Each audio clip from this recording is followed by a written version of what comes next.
Hello everybody, welcome back to my channel. Oh my goodness, this feels really weird sitting down and doing a Q&A because I could not tell you the last time I did one of these. I think it's because I've just been in such a funk for the past year. I don't know if it's a funk, if it's ongoing. Is this the new normal? I don't know. It's been really hard for me to balance being a founder, being a CEO, raising money, having investors, full-time Rella, with also being a content creator on YouTube, TikTok, Instagram. I just posted an Instagram photo for the first time in 2 weeks or something. And on YouTube, it's so hard for me to post twice a week. And on TikTok, I feel like I'm doing quick little videos on there. And I was doing a 100-day daily challenge, made it to day 11 before I dropped off. I'm still doing it, but it's just not a streak anymore. It's not 100 consecutive days. I'm just eventually gonna film 100 vlogs. We will see how long that takes. I should do it consecutively. All right, I'm gonna start doing it consecutively.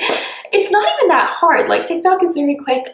It's very hard for me to remember, oh, I should pick up my camera and film this, or when I'm with people, I try to be very in the moment, and so I don't want to be that person that's oh, let me take out my camera and film. I don't know, I've just never been like that, and it makes for being a worse content creator, but a better friend in real life. So which one is it? Not saying that you can't be a good friend with doing that, because you 100% can. I just I don't think about it. But right now I'm at home in Charlotte, and I'm sitting on the floor of my sister's room, and I'm just gonna film a Q&A. I asked you guys on Instagram to ask me questions, so I'm gonna look through those. That's just been the biggest struggle that I've been having lately. So I just wanna say from the bottom of my heart, thank you. If you guys are still following me, if you're still watching me, thank you so much, because I know that I've been slacking lately, and you guys give me a lot of grace. So I do really appreciate it. So let's see, okay, pull up the questions. 4 years ago today, such a long time ago. I feel like I even remember when I took this. Do I look the same?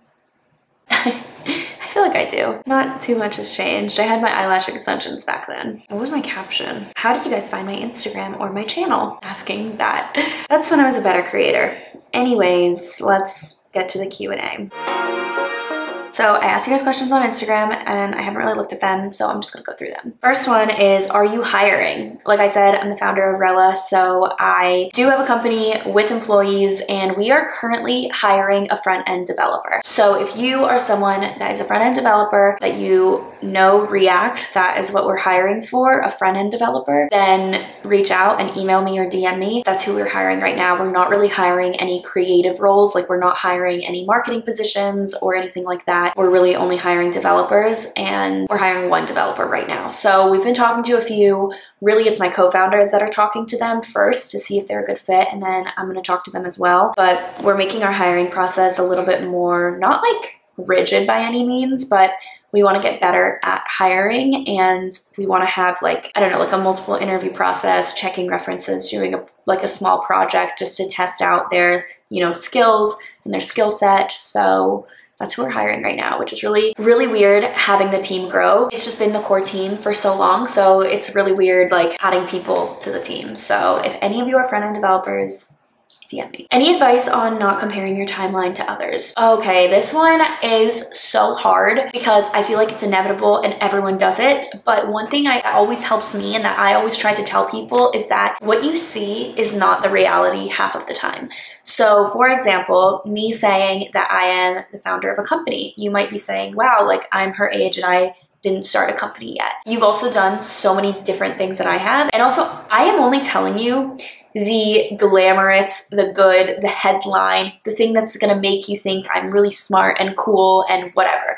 I'm not telling you how sometimes I feel so overwhelmed and I don't know what I'm doing. And I'm not telling you those feelings. I'm not telling you the failures. I'm not telling you the hundreds of rejections. I'm not telling you any of that, because what I want you to know is that I'm the founder and I started this thing and whatever. That's what I want you to know. I don't want you to know all the bad. So number one, people are not telling you the negative side of things or the bad side of things or the failures even. I'm not sharing that. I mean, I try to share it on my channel sometimes, but the headlines, the Instagram posts, the things that, I want people to know me as, I'm not sharing that type of stuff, and I'm not showing it on here. Also, another thing is that your path and someone else's path, there's no better path. So let's say someone is super successful with whatever success means to you right now.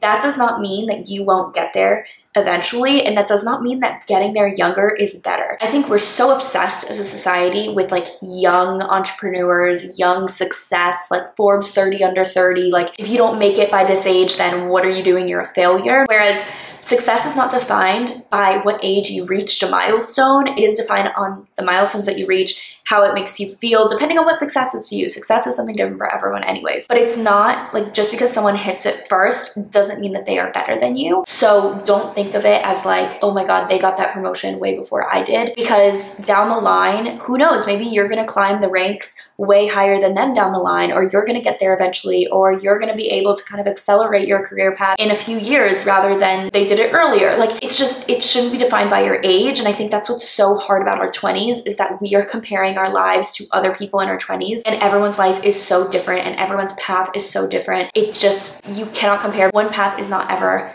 better than the other. And also it's really not, the mindset I have been using for this is it's not if, it's when. That has been the motto of my life this year. And the reason for that is because I think I can get very discouraged. Like when we were raising money, I was getting discouraged. I knew that eventually we would, but it wasn't an if. Like it's not like, oh, are we going to raise money if someone decides to become an investor?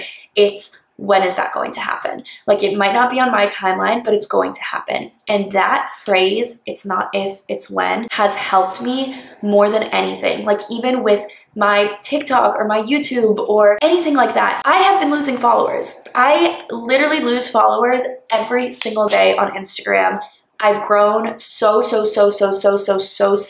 on YouTube. My views are down. Like if you want to talk about comparison, like I've been doing it for the past year. And I know it's because I have a bunch of other things on my plate and maybe because people don't care to watch my stuff anymore. Like it doesn't matter what the reason is. I've been comparing myself. What mindset I've been using though is it is not if like I reach a certain goal or if I, you know, continue this. It's just when am I going to reach that milestone?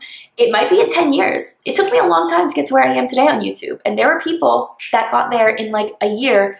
What got me there in like 10 years, some people got in a few months. It's so unhealthy to compare yourself, and it's not if, it's when, has helped me literally more than anything this year. Hopefully that helped any of you. How many hours a week do you spend on Rella? All of it. I feel like I spend all of it on Rella. Whenever I sit down to do a YouTube video, I mean, right now I'll probably film for like 20-30 minutes and then I'll send it to an editor, or I'll edit at night, like before bed, if I don't send it to an editor. And then if I'm vlogging, I don't really have to take time out of my day to film, so it really doesn't take me long. TikToks don't take a long time, so I would say I spend like all of my time on Rella. Which was the better decision, quitting your 9-to-5 or starting Rella? This one's really hard because they're so different, and I don't think one would have happened if Rella would not have happened if I didn't quit. Maybe it would have down the line, but I think quitting my job at that season in my life was such a good decision, and it was the best decision I ever made. I think I have a lot of best decisions depending on the season, and they all kind of compound into each other. So my first best decision that I've ever made was starting my YouTube channel. And the next best decision was quitting my 9-to-5. And I would have never quit my 9-to-5 if I didn't start my YouTube channel. And then the next best decision was starting Rella.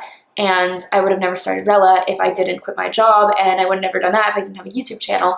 So all three of those combined are just the best decisions I've made, and I can't wait to see what my next best decision is. But yeah, I'm so proud of myself for doing both of those things. When will Rella be available for Android? Soon, hopefully in the next few weeks. We have to take it off of Android because it was giving us issues, but it's coming back in the next week or so. Should be going out this week, but we're still doing some internal testing. Would you guys be curious in doing a vlog of me like showing, like literally showing what do I talk about in meetings? What does my day look like? And maybe even having my team like vlog a little bit, like having my developers kind of like show what they're doing and how they're working. Like, is that something that would interest you? Because I feel like some people are like, I don't care about business stuff. Like when I watch YouTube, I want to turn off my brain.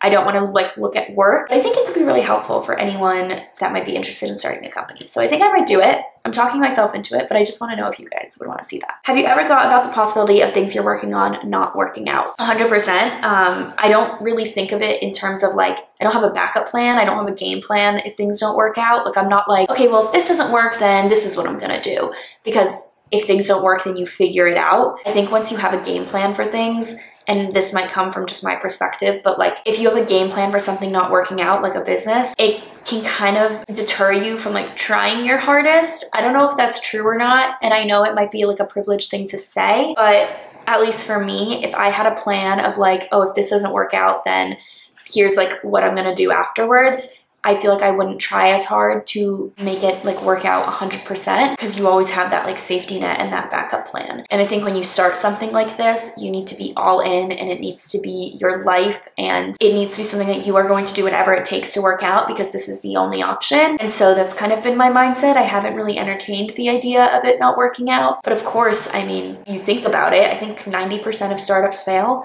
So the odds are not in your favor, but I don't have a plan if it doesn't, because it's just not in the realm of possibility for me right now. What percent of your income is from YouTube/social media? What percent is from Rella? 100% of my income is from being on social media. I do not get paid from Rella right now. I could start getting paid. We did raise money, which I'm gonna make a whole video on that once like everything closes, because we still have a very tiny bit left to raise, which is really exciting. But I wanna make a video on that when like the round closes and when we announce the round closing. But so I technically could pay myself.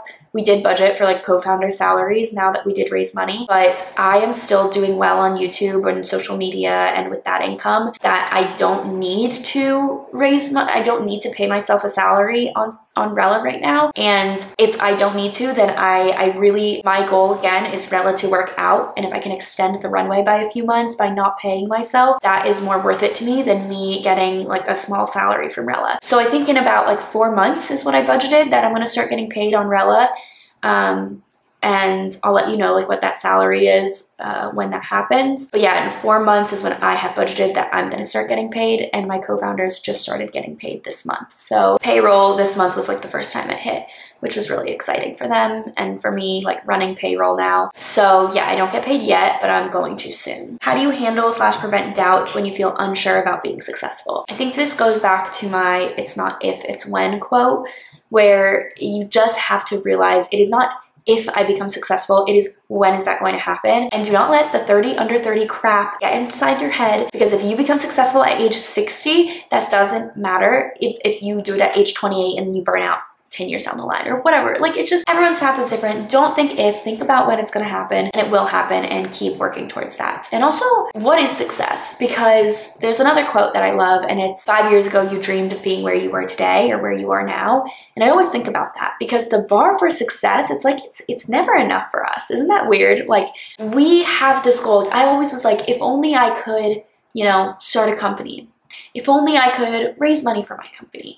Now that those things have happened, the bar for success is a mile down the road, and I still don't view myself as successful in my head, when a year ago, where I am today is what I viewed as success. So I honestly challenge you to write down in a journal what is success like for you, so that when you reach that, your brain isn't playing tricks on you that, oh no, that's not actually success. This new version of success that you haven't reached yet, that's what's success. So start writing it down so that you can look back and be like, dang, I did make it. I did.